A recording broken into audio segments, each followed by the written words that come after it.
HarperCollins presents 5 Strangers by E.V. Adamson, read by Chloe Massey and Sarah Paul. E.V. Adamson is the pseudonym of Andrew Wilson, the novelist, biographer and journalist. He is the author of 4 novels which feature Agatha Christie as a detective. His non-fiction books include biographies of Patricia Highsmith, Sylvia Plath, Alexander McQueen, Harold Robbins, and a group biography of the survivors of the Titanic. His first novel, The Lying Tongue, published in 2007, was shortlisted for the Jelf First Novel Award. He won the Edgar Allan Poe Award for Biography, 2004, and the Lambda Literary Award, 2003, for Beautiful Shadow, A Life of Patricia Highsmith. He was shortlisted for the Whitbread Biography Prize, 2003, for the same book. He is also a creative writing mentor on the Gold Dust Scheme and the new tutor on the Faber Academy crime course. Twitter, @AndrewWilsonAW. To Claire Alexander. Chapter 1. Jen. From a distance it looks as though all of us are trapped in a spell. We are standing at the top of Kite Hill, on Parliament Hill Fields, gazing down at the city. Not many people speak, apart from the occasional brief comment about the changing nature of the London skyline. It is an impossibly bright day, one of those afternoons when you can almost smell the optimism in the air.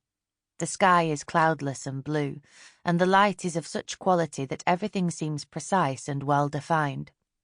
But it is the unreality of the view, rather than its beauty, that has rendered us speechless. There is a dreamy quality, too, in those strangers' eyes, as if all of us have willingly allowed ourselves to be drawn into a make-believe world. The city seems as though it is putting on its best side.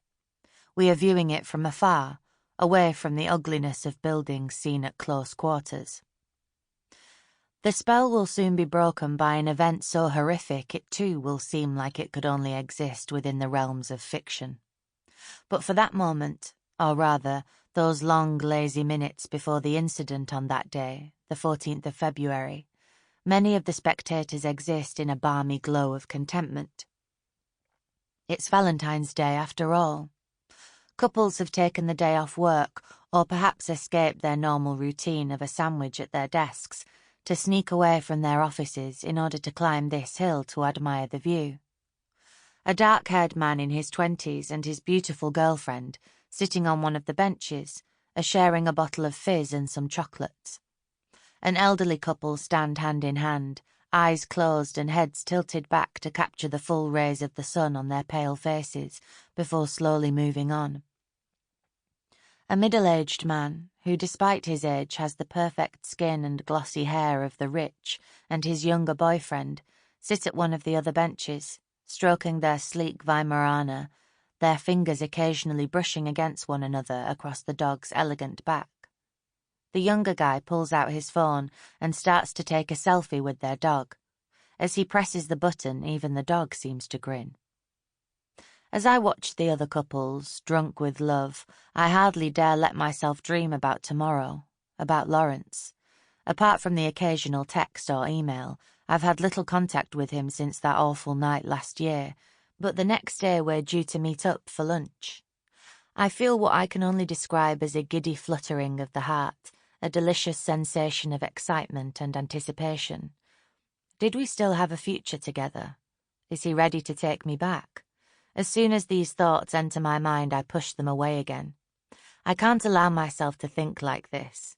I've talked about my hopes with Bex, and she'd listened patiently to my fantasies of getting back together with him, before telling me that I was delusional.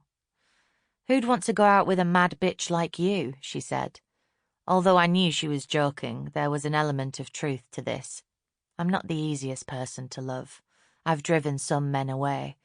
But as I've often said to Bex, I'd rather be single than trapped in a loveless, failing relationship. I'm meeting Bex here, halfway between Hampstead Heath and Kentish Town, and although it was her idea, there's no sign of her. We're going to have a coffee and then get the bus into town to see a film and grab some food. I also promised to have a glass of pink champagne with Penelope. Sample complete. Ready to continue?